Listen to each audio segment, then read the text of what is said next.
മാധ്യമ സുഹൃത്തുക്കളെ ആദ്യമായി കാണുകയാണ്. എല്ലാവരോടും ഞാൻ എല്ലാ കാര്യത്തിനും നന്ദി പറയുന്നു. ഇനിയുള്ള ദിവസങ്ങളിലും വളരെ സൃഷ്ടിപരമായി നിങ്ങളുടെ ജോലി ചെയ്തുകൊണ്ട് തന്നെ നമ്മുടെ കേരളത്തിനൊരു മാറ്റമുണ്ടാകാൻ നിങ്ങളെല്ലാവരുടെയും സഹായം ഞാൻ വിനയപൂർവ്വം അഭ്യർത്ഥിക്കുകയാണ്. സത്യപ്രതിജ്ഞ ചെയ്തതിനു ശേഷം ബഹുമാനപ്പെട്ട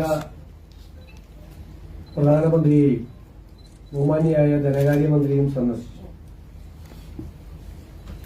വളരെ വിശദമായ കൂടിക്കാഴ്ചയാണ് നടന്നത്. നമ്മൾ കേരളത്തിന്റെ വൈവിധ്യമാർന്ന പ്രശ്നങ്ങളെക്കുറിച്ചും നമ്മുടെ മുൻഗണനകളെക്കുറിച്ചും അവരോട് സൂചിപ്പിച്ചു. നമ്മുടെ സ്വപ്ന പദ്ധതികൾക്ക് എല്ലാ സഹായവും വേണം എന്ന് അഭ്യർത്ഥിച്ചു. നമുക്കറിയാം, കേരളം വലിയ ഒരു സാമ്പത്തിക പ്രതിസന്ധിയിലൂടെ കടന്നു പോകുന്ന കാലമാണ്. ഞാൻ ഇതിന്റെ വിശദാംശങ്ങളൊന്നും പറയുന്നില്ല. ഗവൺമെന്റ് തന്നെ തീരുമാനിച്ചിട്ടുള്ളത് കേരളത്തിലെ സമ്പദ് വ്യവസ്ഥയെക്കുറിച്ചുള്ള ഒരു ധവളപത്രം പുറപ്പെടുവിക്കാൻ തീരുമാനിച്ചിട്ടുണ്ട്. ജൂൺ 1 വീക്കിൽ അത് പുറപ്പെടുവിക്കാൻ പോവുകയാണ്. അതുകൊണ്ട് അതിന്റെ സാമ്പത്തിക പ്രതിസന്ധിയുടെ വിശദാംശങ്ങളിലേക്കൊന്നും ഞാൻ കടന്നു പോകുന്നില്ല. പക്ഷെ കേന്ദ്ര സംസ്ഥാന ബന്ധങ്ങളുടെ കാര്യത്തിലുള്ള ചില പ്രശ്നങ്ങൾ അത് പ്രധാനമന്ത്രിയെയും ധനകാര്യമന്ത്രിയെ അറിയിച്ചിട്ടുണ്ട്. അനുകൂലമായ നിലപാടുകൾ ഉണ്ടാകും എന്നാണ് പറഞ്ഞത്. കുറെ കാര്യങ്ങൾ അവരെ ബോധ്യപ്പെടുത്താൻ കഴിഞ്ഞിട്ടുണ്ടെന്നാണ് വിശ്വാസം. അവർ ചില കാര്യങ്ങൾ മുന്നോട്ട് വെച്ചിട്ടുണ്ട്. ആ കാര്യങ്ങൾ കൂടെ പരിശോധിച്ച് ആ സാമ്പത്തികമായി ചെയ്തു തീർക്കേണ്ട കാര്യങ്ങൾ കൂടി ചെയ്തു. പ്രോജക്റ്റുകളുടെ വിശദാംശങ്ങൾ പിന്നീട് നമ്മൾ ബജറ്റിലെല്ലാം പ്രൊവിഷനെല്ലാം വെച്ചതിന് ശേഷം അതിന്റെ പ്രധാനപ്പെട്ട പ്രോജക്റ്റുകളുടെ വിശദാംശങ്ങൾ കേന്ദ്ര സർക്കാരിലെ വിവിധ വകുപ്പുകൾക്കായി സമർപ്പിക്കാമെന്ന് പറഞ്ഞിട്ടുണ്ട്. പ്രത്യേകമായ സഹായം അത്തരം പദ്ധതികൾക്ക് നമ്മൾ ആവശ്യപ്പെട്ടിട്ടുണ്ട്. നമുക്കറിയിപ്പോ നാഷണൽ ഹൈവേയിൽ 25% തുക ലാൻഡ് അക്വിസിഷന് വേണ്ടി 5580 കോടി രൂപ കേരളമാണ് നൽകിയത്. അത് NHAIക്ക് ട്രാൻസ്ഫർ ചെയ്തിട്ടുണ്ട്. പക്ഷെ കടമെടുപ്പിന്റെ പരിധിയിൽ നിന്നും ആ തുക ഒഴിവാക്കണമെന്ന് അഭ്യർത്ഥിച്ചിട്ടുണ്ട്. കാരണം കടമെടുപ്പിന്റെ പരിധിയിൽ നമുക്ക് 3.5% ഉള്ളത് GSTP. അതിന് 0.5% കണ്ടീഷനാണ്. അതായത് പവർ സെക്ടറിലെ ആവശ്യത്തിന് വേണ്ടിയിട്ട് മാത്രം പണം എടുക്കണമെന്നാണ്. ശരിക്കും 3% ഉള്ളൂ. ആ 3%-ൽ കിഫ്ബിയും പെൻഷൻ ഫണ്ടും വരുത്തിയ ബാധ്യതകൾ കൂടി ഈ കടമെടുപ്പിന്റെ പരിധി കടം വളരെ കുറച്ചെടുക്കാൻ വേണ്ടിയിട്ടുള്ള സാഹചര്യത്തിലുണ്ട്. അപ്പൊ അതെല്ലാം നമ്മൾ വിശദാംശങ്ങൾ നമ്മൾ ധരിപ്പിച്ചിട്ടുണ്ട്. നമ്മളെ ഒരു വൈറ്റ് പേപ്പർ ഇറക്കിയതിന് ശേഷം അതിന്റെ വിശദാംശങ്ങൾ കൂടി ഗവൺമെന്റിനെ ധരിപ്പിക്കും. അപ്പോൾ പരമാവധി സംസ്ഥാനത്തിന് അവകാശപ്പെട്ട കാര്യങ്ങൾ നേടിയെടുക്കാൻ വേണ്ടിയിട്ടുള്ള ശ്രമങ്ങൾ നടക്കും. വിവിധ വകുപ്പുകളിൽ നിന്ന് കേന്ദ്ര ഗവൺമെന്റിൽ നിന്ന് കിട്ടാനുള്ള തുക, കേന്ദ്ര പദ്ധതികളുടെ ഷെയർ, അതിന്റെ നിയമപരമായ സാമ്പത്തികമായ തടസ്സങ്ങൾ നീക്കി പരമാവധി തുക വാങ്ങിച്ചെടുത്ത് കേരളത്തിൽ ഒരു പുതിയ കേരളം സൃഷ്ടിച്ചെടുക്കാനുള്ള ഈ ഗവൺമെന്റിന്റെ ശ്രമവുമായി മുന്നോട്ട്. നേരത്തെ പല പദ്ധതികളിലും പ്രശ്നമായി പറഞ്ഞിരുന്നത് ഓഡിറ്റ് നടത്തിയിരുന്നില്ല, പല നമ്മൾ പാലിക്കേണ്ട ചില കാര്യങ്ങൾ പാലിച്ചിരുന്നില്ല എന്നുള്ളതായിരുന്നു. അത് തന്നെയാണോ കേന്ദ്ര സർക്കാർ ഈ ചർച്ചയിൽ മുന്നോട്ട് വെച്ചത്? അല്ല, അവരുടെ ഭാഗത്തു നിന്ന് പല കാര്യങ്ങളും സംസാരിച്ചിട്ടുണ്ട്. നമ്മൾ അതെല്ലാം പരിശോധിച്ച് എല്ലാ ഡിപ്പാർട്ട്മെന്റുകളിൽ നിന്നും സംസ്ഥാനത്തിന് കിട്ടേണ്ട പണം കിട്ടിയിട്ടുണ്ടോ എന്നുള്ളത് പരിശോധിച്ചുകൊണ്ടിരിക്കുകയാണ്. ബജറ്റിന് മുമ്പായിട്ടുള്ള ഒരു വർക്കുണ്ട്. ഏതെങ്കിലും ഡിപ്പാർട്ട്മെന്റുകൾക്ക് പണം കിട്ടാത്തതുണ്ടെങ്കിൽ എന്തുകൊണ്ടാണ് അത് കിട്ടാത്തത്? നിയമപരമായ തടസ്സങ്ങളോ, താങ്കൾ ഇവിടെ സൂചിപ്പിച്ചതുപോലെ യൂട്ടിലിറ്റി സർട്ടിഫിക്കറ്റ് കൊടുക്കാത്തതോ, ഓഡിറ്റഡ് അക്കൌണ്ട്സ് കൊടുക്കാത്തോ ആണോ എന്ന് പരിശോധിച്ചാൽ എത്രയും പെട്ടെന്ന് അത് കൊടുത്താൽ പണം വാങ്ങുന്നതിനുള്ള തടസ്സം നമ്മൾ നീക്കും. അത് സ്റ്റേറ്റ് ഗവൺമെന്റിന്റെ ജോലിയാണ്. അത് നമ്മൾ പരിശോധിച്ചുകൊണ്ടിരിക്കുകയാണ്. നമ്മുടെ ഒരു പ്രോസസ്സ് ബജറ്റിന് മുമ്പായിട്ടുള്ള ഒരു പ്രവർത്തനം നമ്മൾ നടന്നുകൊണ്ടിരിക്കുകയാണ്. അതും അതിന്റെ ലീഗലായിട്ടുള്ള കാര്യങ്ങൾ ഞങ്ങളത് പരിശോധിക്കുന്നുണ്ട്. ഞങ്ങളത് പറഞ്ഞു, കഴിഞ്ഞ ദിവസം മന്ത്രിസഭാ യോഗത്തിൽ ഞങ്ങളത് ചർച്ച ചെയ്തു. അതിന്റെ നിയമപരമായ കാര്യങ്ങൾ കൂടി ചർച്ച ചെയ്തുകൊണ്ടിരിക്കും. നമ്മുടെ മുന്നിലുണ്ടോ? അത് ചർച്ചയായിട്ടുണ്ടോ? അല്ല, അത് ഉണ്ടാവണമല്ലോ. നമുക്ക് നിലവിലെ പദ്ധതി കേന്ദ്ര ഗവൺമെന്റും സംസ്ഥാന ഗവൺമെന്റും ഉപേക്ഷിച്ചതാണ്. ഞങ്ങളല്ല ഉപേക്ഷിച്ചത്. സിൽവർ ലൈൻ പദ്ധതി ഞങ്ങളെടുത്ത തീരുമാനം എന്താ? ഉപേക്ഷിക്കപ്പെട്ട പദ്ധതിക്ക് വേണ്ടി സ്ഥലം ഏറ്റെടുത്തുകൊണ്ട് ഇറങ്ങിയ വിജ്ഞാപനം അപ്പോഴും നിലനിൽക്കാണ്. അപ്പൊ ഈ പാവപ്പെട്ട മനുഷ്യരുടെ സ്ഥലം എടുത്തിരിക്കുകയാണ്. അവരോട് ശത്രുക്കളെ പോലെ പെരുമാറേണ്ട ആവശ്യമില്ലല്ലോ. പദ്ധതി വേണ്ടാന്ന് വെച്ചു. പിന്നെ എന്തിനാണ് ആ സ്ഥലം വിടുപ്പിന്റെ വിജ്ഞാപനം? നിങ്ങൾക്കറിയാലോ, സ്ഥലം വിൽക്കാൻ പറ്റില്ല, വാങ്ങിക്കാൻ പറ്റില്ല, നോട്ടിഫൈ ചെയ്താ. മകളുടെ ഒരു കല്യാണം ഉണ്ടെങ്കിൽ നമ്മളൊക്കെ എങ്ങനെ മക്കളുടെ കല്യാണം സാധാരണക്കാരുടെ നാട്ടിലാണ് നടത്തുന്നത്? അതുകൊണ്ട് ഏതെങ്കിലും കോപ്പറേറ്റീവ് ബാങ്കിലോ കൊണ്ട് പണയം വെച്ചിട്ടില്ലേ? അതുപോലും പറ്റാത്ത സാഹചര്യം വന്നപ്പോഴാണ് ആ പദ്ധതി ഉപേക്ഷിക്കപ്പെട്ട പദ്ധതി ആയതുകൊണ്ടാണ് ഞങ്ങളത് ഡീനോട്ടിഫൈ ചെയ്ത് അത് സഹായിച്ചു.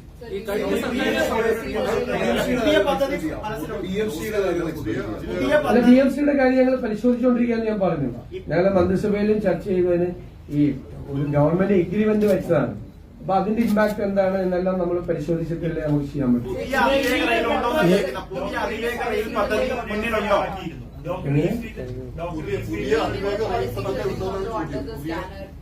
അല്ല, തീർച്ചയായിട്ടും നോക്കണല്ലേ. നമ്മൾ വന്നിട്ട് എത്ര ദിവസമായി? ദിവസമല്ലേ ആയില്ലേ? അതിന്റെ ഇടയിൽ ഞങ്ങള് മന്ത്രിമാര് സത്യപ്രതിജ്ഞ ചെയ്തു, വകുപ്പുകളുടെ വിഭജനം നടത്തി, ഞങ്ങൾ വകുപ്പുകളെ റാഷണലൈസ് ചെയ്തുകൊണ്ടിരിക്കുകയാണ്. മന്ത്രിമാരുടേതനുസരിച്ചിട്ട് പുതിയ സെക്രട്ടറിമാരുടെയും മറ്റ് നിയമനങ്ങൾ, ഡിപ്ലോയ്മെന്റ് ഉണ്ടല്ലോ ഉദ്യോഗസ്ഥന്മാരുടെ, ആ പ്രോസസ്സ് നടന്നുകൊണ്ടിരിക്കുകയാണ്. വൈറ്റ് പേപ്പർ ഇറക്കാനുള്ള പ്രോസസ്സ് സ്റ്റാർട്ട് ചെയ്തു. നയപ്രഖ്യാപന പ്രസംഗത്തിനുള്ള ഡ്രാഫ്റ്റ് തയ്യാറാക്കി മന്ത്രിസഭ അപ്രൂവ് ചെയ്തു. ബജറ്റിന് വേണ്ടിയിട്ടുള്ള പ്രവർത്തനങ്ങൾ ഞങ്ങൾ ആരംഭിച്ചു. കേന്ദ്ര സർക്കാരിനെ സമീപിക്കുമ്പോൾ പറയേണ്ട കാര്യങ്ങൾ എന്താണ് എന്നുള്ളതിനെ കുറിച്ച് വിശദമായ ചർച്ച ചെയ്തു. അല്ല, ഡേ ആൻഡ് നൈറ്റ് വർക്ക് ചെയ്തുകൊണ്ടാണ് പോകുന്നത്.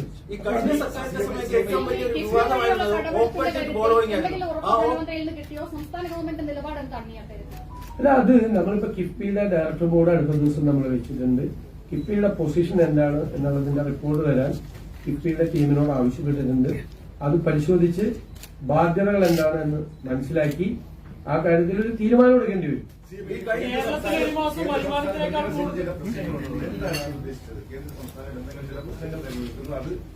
അല്ലല്ല, തീർച്ചയായിട്ടും അതിപ്പോ നമുക്ക് ഡെവല്യൂഷൻ ഓഫ് ടാക്സ് അല്ലേ. നമുക്ക് ഇവിടെ കിട്ടുന്ന നികുതിയുടെ വിഹിതം നമുക്ക് 10ാം ധനകാര്യ കമ്മീഷനിൽ കിട്ടിയിരുന്നത് 3.5 ആയിരുന്നു. ഇപ്പൊ 1.92 ആയിരുന്നു. ഇപ്പൊ 2.32 ആയിട്ട് അത് മാറി. കുറെ കൂടി കേരളത്തിന് അവകാശപ്പെട്ടതാണ് എന്നാണ് ഞങ്ങളും പ്രതിപക്ഷവും പ്രസന്റേഷൻ നടത്തിയിരുന്നത് 16ാം ധനകാര്യ കമ്മീഷന്റെ മുമ്പിൽ. വളരെ ഗൗരവത്തോടുകൂടി സ്റ്റേറ്റിന് വേണ്ടി ഞങ്ങളും പ്രസന്റേഷൻ നടത്തിയിരുന്നതാണ്.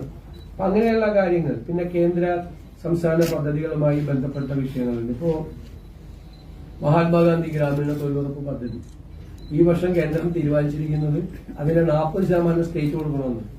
അത് ഈ പുതിയ ഗവൺമെന്റിന്റെ മുകളിലാണ് ആ ബാധ്യത. പണ്ട് പൂർണ്ണമായി കേന്ദ്രം തന്നുകൊണ്ടിരുന്ന പണത്തിന്റെ 40% നമ്മൾ കണ്ടെത്തണം. പിന്നെ മാത്രമല്ല, ഞാൻ ഡീറ്റെയിൽസിലേക്ക് പോകുന്നില്ല. മറ്റേ ഈ വൈറ്റ് പേപ്പറുകളുണ്ട്, വൈറ്റ് പേപ്പറിലെ രഹസ്യങ്ങൾ പോയി കഴിഞ്ഞാൽ അതൊരു ബ്ലാക്ക് പേപ്പർ ആയി പോകും.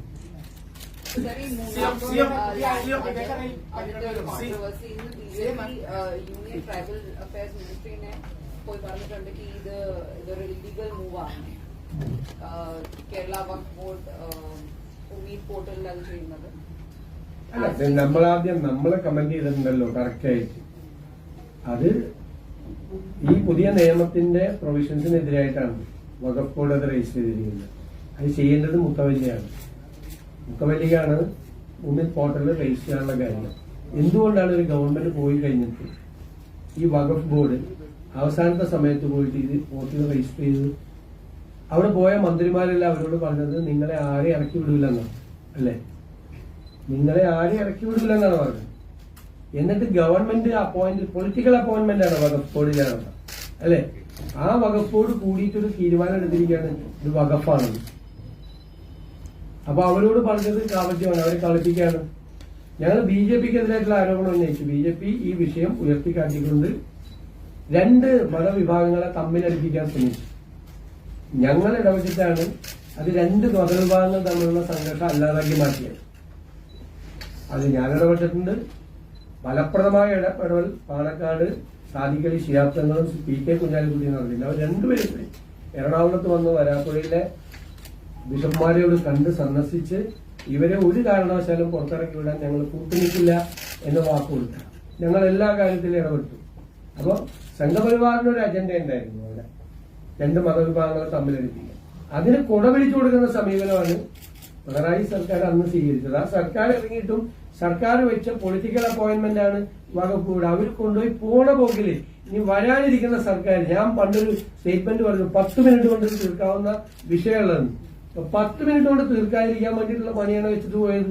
ഞാൻ ഇന്നലെ പറഞ്ഞില്ല 8ന്റെ പണിയാണെന്ന് ചെയ്തിട്ട് പോയത്. കുഴപ്പമില്ല, അതും കൈകാര്യം ചെയ്യുന്ന സംവിധാനം നമ്മുടെ കയ്യിലുണ്ട്. ഞങ്ങൾ അതിന്റെ ലീഗലായിട്ടുള്ള കാര്യങ്ങളൊന്നും. അപ്പൊ CMA അതാണ് CMA ഈ തെറ്റായ ഒരു തീരുമാനം എടുത്തു എന്ന് പറഞ്ഞല്ലോ കഴിഞ്ഞ ഈ ഉമീദ് പോർട്ടലിൽ രജിസ്റ്റർ ചെയ്ത്, അതപ്പോ റദ്ദാക്കാനായിട്ട് നിയമപരമായ നടപടി തുടങ്ങുക. നമ്മളതെല്ലാം പരിശോധിച്ചുകൊണ്ടിരിക്കുകയാണ്. കൃത്യമായ ഇടപെടൽ ഉണ്ടാവും. ഞാൻ ഒരു കാര്യം ഉറപ്പ് നൽകുകയാണ്, അവിടെ ആ പാവപ്പെട്ട മനുഷ്യര് അവിടെ നിന്ന് ഇറക്കി വിടുന്ന ഒരു സാഹചര്യം ഉണ്ടാവില്ല. ഞങ്ങളുടെ ഗവൺമെന്റ് അത് പ്രൊട്ടക്ട് ചെയ്യുവാണ്. പിന്നെ എത്രയും പെട്ടെന്ന് അവർക്ക് നികുതി അടയ്ക്കാനുള്ള സംവിധാനവും ആ ഭൂമിയിലെ പൂർണ്ണ അവകാശവും കൂടി അവർക്ക് വാങ്ങിച്ചു. അതൊക്കെ നേരത്തെ പറഞ്ഞാണല്ലോ. എപ്പോഴും എല്ലാ ദിവസവും രാവിലെ ഒരേ കാര്യം ആവർത്തിച്ച് പറയുന്നത്.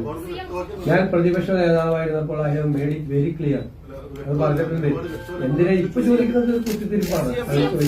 അത് വേണ്ട, എല്ലാ ദിവസവും ഒരേ ചോദ്യം ചോദിക്കണ്ട. മുഖ്യമന്ത്രിയുടെ ഗവൺമെന്റ്മാരെ സസ്പെൻഡ് ചെയ്തു ആലപ്പുഴ സംഭവത്തിൽ. ആ സംഭവത്തിൽ കേസ് അട്ടിമറിക്കാൻ ഒത്താശ ചെയ്ത ADGP മാറ്റി നിർത്തി അന്വേഷിക്കണമെന്നൊരു ആവശ്യം ഈ മർദ്ദനമേറ്റവർ ഉന്നയിച്ചിട്ടുണ്ട്. റിപ്പോർട്ട് വരട്ടെ. എന്താ ചെയ്തത് നമ്മുടെ ശ്രദ്ധയിൽ ഇത് പെട്ടപ്പോൾ നമുക്ക് നേരത്തെ അറിയാം. ഞങ്ങൾ ഡിമാൻഡ് ചെയ്തുകൊണ്ടിരിക്കുകയാണ്. ഞങ്ങളിത് രാഷ്ട്രീയ പ്രതികാരം നൽകാൻ വേണ്ടി ചെയ്തതല്ല. ആദ്യത്തെ ക്യാബിനറ്റിലെടുത്ത ഒരു തീരുമാനമാണ്. എന്താ തീരുമാനം? കേസെടുത്തില്ല അവർക്കെതിരെ. അപ്പൊ ഇരകളായ കുട്ടികൾ പോയി കോടതിയിൽ പോയി. അപ്പൊ കോടതി കേസ് അന്വേഷിക്കാം. കോടതി കേസ് അന്വേഷിക്കാൻ പോലീസിനോട് പറഞ്ഞപ്പോൾ പോലീസ് ആ കേസ് അന്വേഷിച്ചു. ആ കേസ് അന്വേഷിച്ചതിന്റെ യഥാർത്ഥ റിപ്പോർട്ട് അട്ടിമറിക്കപ്പെട്ടു. എന്നിട്ട് കോടതിയിൽ പറഞ്ഞതിന്റെ വീഡിയോ ഇല്ലാന്ന് പറഞ്ഞു. അങ്ങനെ ഒരു മർദ്ദനം നടന്നിട്ടില്ല എന്ന് പച്ചക്കള്ളം പോലീസ് കോടതി പറഞ്ഞു. അപ്പൊ കുട്ടികൾ അതിന്റെ വീഡിയോ ഹാജരാക്കി. വീഡിയോ എല്ലാവരും കണ്ടുകൊണ്ടിരിക്കുന്ന വീഡിയോ ആണ്. എല്ലാ ചാനലുകളിലും കൂടി വീഡിയോ കേരളത്തിലെ ജനങ്ങൾ മുഴുവൻ കണ്ടുകൊണ്ടിരിക്കുന്ന, ഇപ്പോഴും ഇന്നും കണ്ടുകൊണ്ടിരിക്കുന്ന വീഡിയോ ആണ്. അങ്ങനെ ഒരു വീഡിയോ ഇല്ല എന്ന് പോലീസ് കോടതിയിൽ പച്ചക്കള്ളം പറഞ്ഞു, ഇല്ലേ? അപ്പൊ കോടതി ഒരു പുനരന്വേഷണത്തിന്, പുനരന്വേഷണമല്ല, റീഇൻവെസ്റ്റിഗേഷൻ അല്ല, ഫർദർ ഇത് തുടരന്വേഷണത്തിന് വേണ്ടിയിട്ട് ഉത്തരവിട്ടു. ആ അന്വേഷണം നടത്തിയില്ല. ആ അന്വേഷണം വെച്ച് താമസിപ്പിച്ചു ആണല്ലോ. ആ ഘട്ടത്തിൽ ഞങ്ങളുടെ ഗവൺമെന്റ് അധികാരത്തിൽ വന്നു. ഞങ്ങളൊരു സ്പെഷ്യൽ ഇൻവെസ്റ്റിഗേഷൻ ടീമിനെ വെച്ച് അത് അന്വേഷിച്ചു. അതിന്റെ റിപ്പോർട്ട് കിട്ടിയതിന്റെ അടിസ്ഥാനത്തിലാണ് അവർക്കെതിരായിട്ട് നടപടി സ്വീകരിച്ചത്. അതിൽ നേരത്തെ ചോദിച്ച ചോദ്യത്തിന്റെ മറുപടി, ആ റിപ്പോർട്ട് പരിശോധിച്ച് അത്തരം കാര്യങ്ങൾ ഉണ്ടെങ്കിൽ അതിലേക്ക് കൂടി പോകും. അത് റിപ്പോർട്ട് പരിശോധിച്ചിട്ട് വേണം. ഇപ്പൊ എന്റെ കയ്യിൽ ആ റിപ്പോർട്ട് വന്നിട്ടില്ല. ഹോം മിനിസ്റ്റർ പറഞ്ഞിരുന്നു ആ റിപ്പോർട്ട് കിട്ടി ആദ്യ ഘട്ടത്തിലായിട്ട് അവർക്കെതിരായിട്ട് നടപടി സ്വീകരിക്കുന്നു. ദുർബലമായ വകുപ്പുകളാണ് അവർക്കെതിരെ ചുമത്തിയിരിക്കുന്നതെന്നാണ് ഇന്ന് കോടതി തന്നെ പറഞ്ഞത്. ബെയിലബിൾ ഒഫൻസസ് ആണ്. എന്തൊരു ക്രൂരമായ മർദ്ദനമാണ് നടത്തിയിരിക്കുന്നത്. ഇപ്പൊ ഓരോ കാര്യങ്ങൾ പുറത്തു വന്നല്ലോ. അവിടുത്തെ SP കൊടുത്ത റിപ്പോർട്ട് പൂഴ്ത്തി, DYSP ക്രൈംബ്രാഞ്ച് DYSP കൊടുത്ത റിപ്പോർട്ട് പൂഴ്ത്തി, ഇല്ലേ? ഒരുപാട് മാനിപ്പുലേഷൻസ് അതിന്റെ അകത്ത് നടന്നിട്ടുണ്ട്. ഒരു ക്രൂരമായി കുട്ടികളെ മർദ്ദിച്ച കാര്യമാണ്. മുഖ്യമന്ത്രി കടന്നുപോയി കഴിഞ്ഞ ശേഷമാണ് പുറകെ വന്ന ഈ ടീം പോലീസിന്റെ കസ്റ്റഡിയിൽ നിൽക്കുന്ന, എന്നുവെച്ചാൽ അവരുടെ ലോക്കൽ പോലീസിന്റെ കൂടെ നിൽക്കുന്ന, അവര് പോയി കഴിഞ്ഞാൽ പിന്നെ പ്രതിഷേധമില്ലല്ലോ. ഈ പ്രതിഷേധം പ്രകടിപ്പിക്കുമെന്ന് പറഞ്ഞിട്ടാണ് അവരെ തല്ലിയൊന്നുമില്ല. മുഖ്യമന്ത്രി പോയി കഴിഞ്ഞിട്ടും പോലീസിന്റെ കൂടെ നിൽക്കുന്ന ആളുകളെ ഈ വണ്ടിയിൽ വന്നിറങ്ങിയ സംഘം ക്രൂരമായി മർദ്ദിക്കുന്ന ദൃശ്യമാണ്. കേരളത്തിൽ ആരെങ്കിലും അത് കണ്ട സഹിക്കും? മക്കളുള്ളവരാരെങ്കിലും കണ്ട അത് സഹിക്കും? ഞാനതല്ലേ പറഞ്ഞത്, ചില കാര്യങ്ങൾ മറക്കാൻ പറ്റില്ല. ഈ നടപടി താഴെത്തട്ടിലുള്ള ഉദ്യോഗസ്ഥരിൽ വരട്ടെ. നമ്മുടെ റിപ്പോർട്ട് മുഴുവൻ പരിശോധിച്ചിട്ട് ഉചിതമായ തീരുമാനങ്ങളുണ്ടാവും. അതല്ലേ ഞാൻ പറഞ്ഞത്. മനസ്സിലായി, എനിക്ക് ചോദ്യം മനസ്സിലായി. ഉചിതമായ തീരുമാനങ്ങൾ എല്ലാ കാര്യത്തിലും ഉണ്ടാവും. ആ റിപ്പോർട്ട് പൂർണ്ണമായി പരിശോധിക്കട്ടെ. ആദ്യത്തെ സ്റ്റെപ്പാണ് ഇപ്പൊ ചെയ്തത്.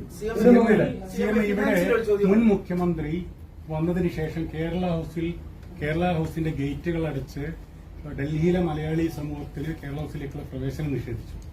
എന്നിട്ട് പിൻഭാഗത്തുകൂടെ ക്യാമ്പിലേക്ക് പ്രവേശിപ്പിക്കുന്ന ഒരു സാഹചര്യം ഉണ്ടായി. ഇപ്പോൾ തിരുവനന്തപുരത്തെ സെക്രട്ടേറിയറ്റിന്റെ വാർത്തകളൊക്കെ വന്നു. ഇത് ഡൽഹി മലയാളികൾക്കിടയിൽ വലിയ പ്രതിഷേധം ഉണ്ടാക്കിയ സംഭവമായിരുന്നു. ഈ മുൻ മുഖ്യമന്ത്രി ചെയ്തു വെച്ചൊരു സംഗതിയാണ്. അപ്പൊ ഈ ഗേറ്റുകൾ തുറക്കാനുള്ള ഒരു സംവിധാനം ഞാനിത് പരിശോധിക്കാം. ഞാൻ അവിടെ താമസിക്കുന്ന നോക്കത്ത് ഇതിൽ കൂടി മലയാളികളോ വേറെ ഏതെങ്കിലും സംസ്ഥാനക്കാരോ വരാൻ നോക്കി എനിക്ക് ഒരു പ്രശ്നമില്ല. എനിക്കൊരു പ്രശ്നമില്ല. എന്നെ ആക്രമിക്കാനൊന്നുമല്ലല്ലോ അവര് വരുന്നത്, അല്ലല്ലോ. അത് എന്തുകൊണ്ടാണ് അന്നങ്ങനെ തീരുമാനം എടുത്തതെന്നറിയാം. ഞാനതൊന്നും കുറ്റപ്പെടുത്തുന്നില്ല. പക്ഷെ എനിക്ക് അന്നൊരു പ്രശ്നമല്ല. ഞാനത് പരിശോധിച്ച് ഉചിതമായ നടപടി ചെയ്യും. ട്രാവൻകൂർ പാലസ് സന്ദർശിച്ചിരുന്നു. അവിടെ അഴിമതി നടന്നതായി എന്തെങ്കിലും പരാതി ലഭിച്ചതിന്റെ അടിസ്ഥാനത്തിലാണ്? അല്ല. അത് ട്രാവൻകൂർ പാലസ് സന്ദർശിക്കേണ്ടത് സംസ്ഥാന ഗവൺമെന്റിന്റെ കീഴിലുള്ള ഒരു കാര്യമാണ്. നമ്മുടെ ഈ തലസ്ഥാന നഗരിയിലുള്ള വലിയൊരു അസറ്റാണ്. അതിനെ ഏറ്റവും ഭംഗിയായി സ്റ്റേറ്റിന് അഭിമാനകരമായ ഒരു ഹെറിറ്റേജ് സംരംഭമാണ്. എനിക്ക് വലിയ അഭിമാനം തോന്നി അതിന്റെ അകത്ത് നിന്ന് കഴിഞ്ഞപ്പോൾ. അങ്ങനെയാണ് അത് ഈ സ്റ്റേറ്റിന്റെ പ്രൈഡാക്കി തന്നെ നിലനിർത്തും. അങ്ങനെ പറഞ്ഞ കാര്യങ്ങളൊക്കെ നമ്മൾ വരട്ടെ, ഒരു ഒറ്റ ഇരിപ്പിൽ ചെയ്യാൻ പറ്റുമോ? ഡ്രൈവിംഗ് മെച്ചപ്പെടുത്താൻ ഒരു പ്രോജക്ട് കൊണ്ടുവരുമോ? അത് നോക്കാം. കാര്യത്തില് ഈ തുറമുഖങ്ങൾ കൂടുതൽ വരുന്നു, അതോടൊപ്പം തന്നെ ഏവിയേഷൻ രംഗത്തെ വികസനം, അത് പിഎമ്മുമായിട്ടുള്ള കൂടിക്കാഴ്ച? അല്ല, തീർച്ചയായിട്ടും നമ്മുടെ ഞാൻ പറഞ്ഞ നമ്മുടെ സ്വപ്ന പദ്ധതികൾ നമ്മൾ അവരുടെ മുമ്പാകെ നമ്മൾ ചെയ്തിട്ടുണ്ട്. ഇനി ബജറ്റിൽ പ്രൊവിഷനും കൂടി കൊടുത്തു കഴിഞ്ഞിട്ടുള്ള ഫർദർ ഡിസ്കഷൻസ് നടക്കും. അത് നമ്മൾ നേരത്തെ ഡിക്ലെയർ ചെയ്തല്ലേ. ഇത് ആർക്കറിയാൻ പാടില്ലാത്തത്? ഈ ചർച്ചയിലൊക്കെ അതിവേഗ റെയിൽ വരുന്നുണ്ടോ എന്നുള്ളതാണ് അറിയേണ്ടത്. UDFന്റെ പക്കൽ അങ്ങനെ ഒരു പദ്ധതി ഉണ്ട്. വരട്ടെ, എല്ലാം കൂടി ഒരുമിച്ച് പറഞ്ഞു കഴിഞ്ഞാൽ ബുദ്ധിമുട്ടായി പോകും. നിങ്ങൾക്ക് തന്നെ ബുദ്ധിമുട്ടായി പോയി. ഇതെല്ലാം കൂടി എഴുതണ്ടേ, പറയുന്നുണ്ടേ. നിങ്ങൾ തന്നെ വിഷമിക്കും. ഇപ്പൊ തന്നെ ഇതുമാത്രം ഇങ്ങനെ ആരെങ്കിലും ഇരുന്നേരും പാവത്തിനെ പോലെ ചോദിക്കുന്ന എല്ലാ ചോദ്യത്തിനും മറുപടി പറഞ്ഞു.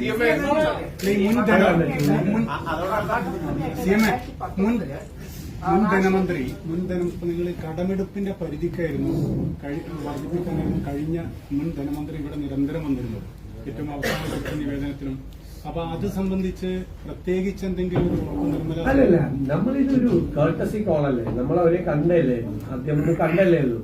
ഇനി വരുന്ന വരവെന്ന് വെച്ചാൽ നമ്മളെല്ലാം പ്രിപ്പയർ ചെയ്ത് നമ്മുടെ വൈറ്റ് പേപ്പർ നമ്മളെ പുറത്തിറങ്ങും, നമ്മുടെ ബജറ്റ് പുറത്തിറങ്ങും. നമ്മളൊരു ആമുഖമല്ലേ എപ്പോഴും പറയാൻ പറ്റുള്ളൂ.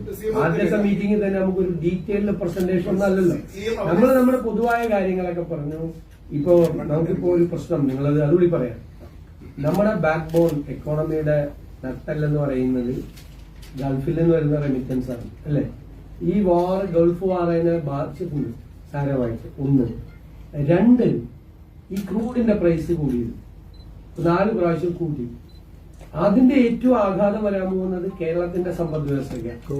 കാര്യം പെട്രോളിന്റെ ഡീസലിന്റെ അല്ല, ക്രൂഡ് ഓയിലിന്റെ ഓയിൽ പ്രൈസസ് ആണ് വില കൂടിയത്, എല്ലാത്തിന്റെയും കൂടി. അതിന്റെ അകത്ത് എന്താ സംഭവം? കേരളമാണ് ഇന്ത്യയിലെ ഏറ്റവും നമ്പർ 1 കൺസ്യൂമർ സ്റ്റേറ്റ്, അല്ലെ? നമുക്കാണ് ഏറ്റവും ദൂരെ നിന്ന് സാധനങ്ങൾ വരുന്നത്. ട്രക്കുകൾ ഏറ്റവും കൂടുതൽ വരുന്നത് കേരളത്തിലേക്കാണ്, ഏറ്റവും കൂടുതൽ. അപ്പൊ ആ ഡീസലിന്റെ വില കൂടുമ്പോൾ ഈ ട്രക്കുകളുടെ ചാർജ് കൂടും, അല്ലേ? അത് നമുക്ക് വിലക്കയറ്റം ഉണ്ടാകാൻ പ്രേരണയാണ്. ഇപ്പോൾ തന്നെ ഞങ്ങൾ അധികാരം ഏറ്റെടുക്കുമ്പോൾ തന്നെ ഇന്ത്യയിൽ ഏറ്റവും കൂടുതൽ ഇൻഫ്ലേഷൻ, നാണ്യപ്പെരുപ്പമുള്ള 1ാമത്തെ സംസ്ഥാനം കേരളമാണ്. ഏറ്റവും കൂടുതൽ വിലക്കയറ്റമുള്ള 1ാമത്തെ സംസ്ഥാനം കേരളമാണ് ഞങ്ങൾ വരുന്നതിന് മുമ്പ് തന്നെ. അപ്പൊ ഇതിന്റെ നാണ്യപ്പെരുപ്പത്തിന്റെ ഒരു സമ്മർദ്ദം വീണ്ടും കൂടുകയാണ്, പ്രഷർ കൂടുകയാണ്. കാരണം ഇൻഫ്ലേഷനാണ്, ഇൻഫ്ലേഷണറി പ്രഷറാണ് ഈ ഓയിൽ പ്രൈസ് കൂടുന്നതോടുകൂടി ഉണ്ടാവുന്ന ഏറ്റവും പ്രധാനപ്പെട്ട കാര്യം, അല്ലെ? അപ്പോൾ 2-3 നെഗറ്റീവായിട്ടുള്ള കാര്യങ്ങൾ, ഈ ഗൾഫ് വാറും റെമിറ്റൻസ് കുറഞ്ഞതും ഈ ഓയിൽ പ്രൈസ് കൂടിയതും കേരളത്തിന്റെ സമ്പദ് വ്യവസ്ഥയാണ് ഇന്ത്യയിലെ ഏത് സ്റ്റേറ്റ് ഇക്കോണമിയേക്കാൾ കൂടുതൽ ബാധിക്കുന്നത്.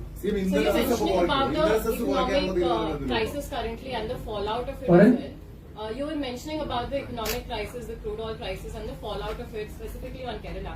However, we're seeing the Union Home Minister today announce the formation of a high-level committee on demographic change, saying it is vital that abnormal shifts in population at religious and social levels be looked into.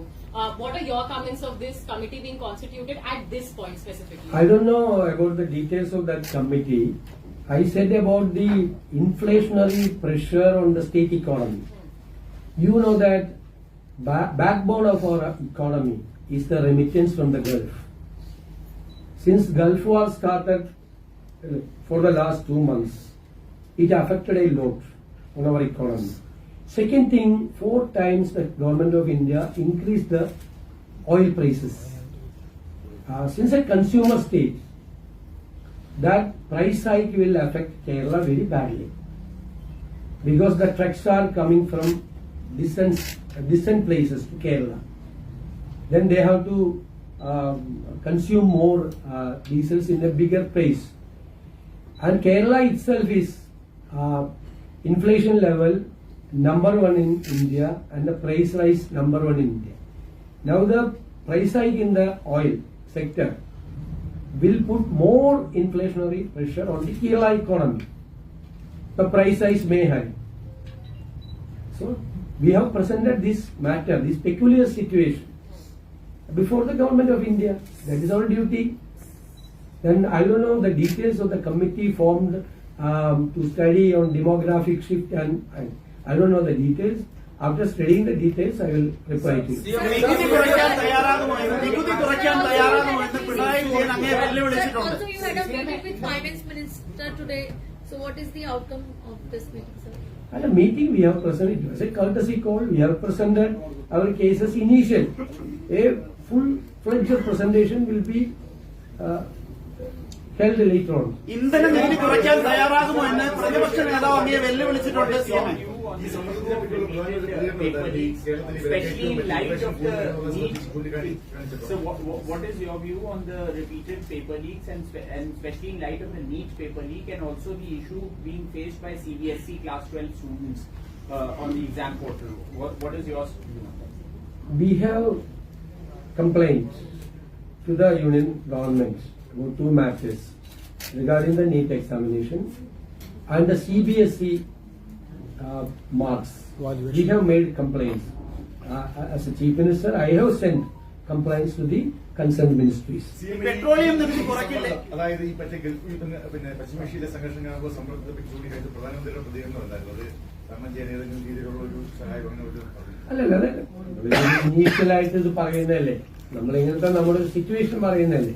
ഞാൻ പറഞ്ഞത് നമ്മൾ full fledged ആയിട്ടുള്ള ഒരു presentation ഒക്കെ നമ്മൾ അടുത്തതിലല്ലേ നമ്മൾ നടത്താം. ഇതൊരു നിങ്ങൾക്കറിയാലോ, എന്നെക്കാൾ നന്നായിട്ട് ഇത് അറിയാവുന്നതാണ്. ഞാൻ ആദ്യമായിട്ട് പണ്ട് കേരളത്തിലെ കേരള ഗവൺമെന്റിന് ഒരു സ്പെഷ്യൽ റെപ്രസെന്റേറ്റീവ് ഉണ്ടായിരുന്നു ഇവിടെ ഡൽഹിയിൽ. താങ്കളുടെ ഗവൺമെന്റ് അത് തുടരാൻ ആലോചിക്കുന്നു? നമുക്ക് ആലോചിക്കാം. ഇത് എങ്ങനെ ഒരു തീരുമാനം എടുക്കുന്നത് എങ്ങനെയാണ്? ഞാൻ ഇന്നലെ ക്യാബിനറ്റ് കഴിഞ്ഞിട്ട് ഇക്കാര്യം പറഞ്ഞിരുന്നു. നിങ്ങളത് കേൾക്കാത്ത പോലെ 4 പ്രാവശ്യം അതേ ചോദ്യം ചോദിക്കാം. ഞാൻ വളരെ I have made it very clear. എങ്ങനെയാണ് ഒരു ഗവൺമെന്റിന് തീരുമാനം എടുക്കാൻ പറ്റുന്നത്? 4 പ്രാവശ്യമാണ് കൂട്ടുന്നത്.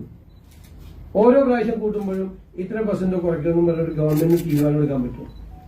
ഇത് ഓരോ ദിവസം വന്നുകൊണ്ടിരിക്കുകയാണ്. 4ാമത്തെ പ്രാവശ്യമാണ് ഇത് കൂട്ടിയത്. അല്ലല്ല, ലെറ്റ് മീ കൺക്ലൂഡ് പ്ലീസ്. 4 പ്രാവശ്യം കൂട്ടി. ഇത് ഇനി നാളെ കൂട്ടുമെന്ന് നിങ്ങൾക്ക് ആർക്കെങ്കിലും അറിയോ? ഇതിന് നമുക്കൊരു കോൺക്രീറ്റ് ആയിട്ടുള്ള ഒരു സംഭവം വേണ്ടി ഒരു തീരുമാനം എടുക്കുമ്പോൾ എത്ര രൂപയാണ് കൂട്ടിയിരിക്കുന്നത്, അത് കൺസ്യൂമറിന്റെ മീതെയുള്ള ഇമ്പാക്ട് എന്താണ്, നമ്പർ 1. നമ്പർ 2, സ്റ്റേറ്റ് എക്സ്ചക്കറിൽ കൂടുതൽ പൈസ വരുമോ, എന്താണ് നമ്മൾ നോക്കണ്ടേ, പരിശോധിക്കണ്ടേ. ഒരു കണക്കില്ലാതെ എങ്ങനെ ഒരു തീരുമാനം എടുക്കണം? കൊട്ടക്കണക്കെടുത്ത് തീരുമാനം എടുക്കാൻ പറ്റുമോ?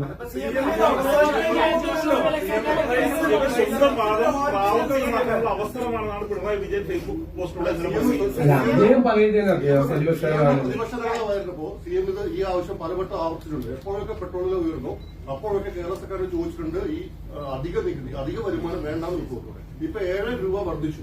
ഇതിൽ 2.5 രൂപ സംസ്ഥാന സർക്കാർ അധിക വരുമാനം വരിക. ഈ അധിക വരുമാനം ഒഴിവാക്കി 7 രൂപ അല്ലെന്നേ വർദ്ധിച്ചത്. അത് നിങ്ങൾ പഴയ കണക്കാണ്, ഒന്നുകൂടി മോശം. അതിൽ കൂടുതൽ വർദ്ധിച്ചിട്ടുണ്ട്. കേരളത്തിലെ സാധാരണക്കാർക്ക് ആശ്വാസം കൊടുക്കാൻ സർക്കാർ തയ്യാറുണ്ടോ? പറഞ്ഞല്ലോ, മറുപടി കൃത്യമായിട്ട് പറഞ്ഞല്ലോ. പിന്നെ നിങ്ങളുടെ ചോദ്യത്തിന് പറ്റില്ലല്ലോ.